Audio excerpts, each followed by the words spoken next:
Hello everybody, hope you all are fine. Open your English reader book at page number 41. আমরা পড়ছিলাম the মুল্লাস সন বা মুল্লার ছেলে। তো এতক্ষণে আমরা মুল্লার ছেলের কথা জানতে পেরেছি। তার নাম রফিক, আমরা আগের দিন দেখেছি। আর সে একদিন খুব দুষ্টুমি করছিল। তারপর কি হলো দেখি চলো। ইউ ব্যাড বয়, তুমি দুষ্টু ছেলে। She shouted and chased him out of the room. She shouted, তিনি চিৎকার করেছিলেন, অর্থাৎ বকেছিলেন ছেলেটাকে যে তুমি দুষ্টু। অ্যান্ড চেজড হিম, এবং তাকে তাড়া করেছিলেন আউট অফ দ্য রুম, ঘরের বাইরে। তাহলে তাকে বকাঝকা করে তাড়া করেছিলেন আর সে ঘরের বাইরে চলে গেছিল। The frighten little boy ran to his room.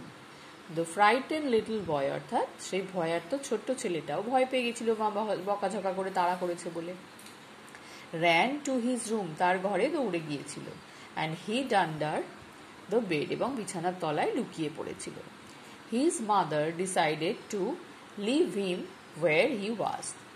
His mother decided, তার মা ঠিক করেছিল বা সিদ্ধান্ত নিয়েছিলেন, টু লিভ হিম, তাকে ছেড়ে দিতে, ওয়ার হি ওয়াজ, সে যেখানে আছে, অর্থাৎ ও বেডের তলায় আছে, থাক, আর কিছু বলেননি ওর মা। Rafiq stayed under the bed all day. Rafiq সেই বিছানার নিচে সারা দিন ছিল, অর্থাৎ সে ভয়ে আর ওখান থেকে বেরোয়নি। Rafiq behaved very badly today. Rafiq আজকে খুব খারাপ ব্যবহার করেছে। The mullah's wife said when the mullah return in the evening.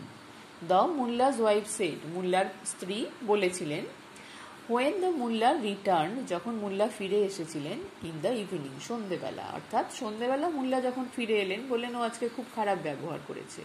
Mulla যখন বেরোচ্ছিলেন তখন তো উনি শুনে গেছিলেন দুষ্টুমি করছে সে। I chased him and he is hiding under his bed. I am worried about him now.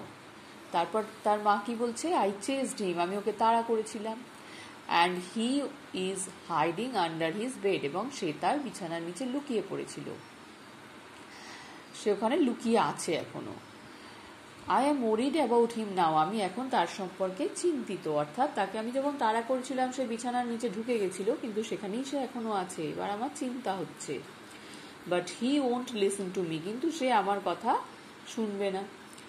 You go to him, তুমি যাও তার কাছে। সে মুল্লাকে বললেন যে তুমি তার কাছে যাও। ডিয়ার হাজব্যান্ড, প্রিয় স্বামী, অর্থাৎ তিনি মুল্লাকে সেখানে যাওয়ার জন্য, রফিকের কাছে যাওয়ার জন্য অনুরোধ করলেন। টক টু হিম সুইটলি, তার সাথে মিষ্টি করে কথা বলুন। অ্যান্ড আস্ক হিম, এবং তাকে জিজ্ঞেস করুন বা বলুন, to come and have his dinner, বেরিয়ে আসতে এবং তার রাতের খাবার খেতে, অর্থাৎ তাকে গিয়ে সুন্দর করে ভুলিয়ে নিয়ে আসুন, এটাই তার বক্তব্য। কারণ ওর মা ভাবছিল যে ওর মা গেলে ওর কথা রফিক শুনবে না। তাহলে এই পর্যন্ত আজকে তোমরা সুন্দর করে পড়বে, নতুন শব্দগুলো শিখবে, তাদের স্পেলিং এবং মানে সহ। সবাই ভালো থাকবে। আমরা পরের দিন বাকিটা দেখব কি হলো। বাই।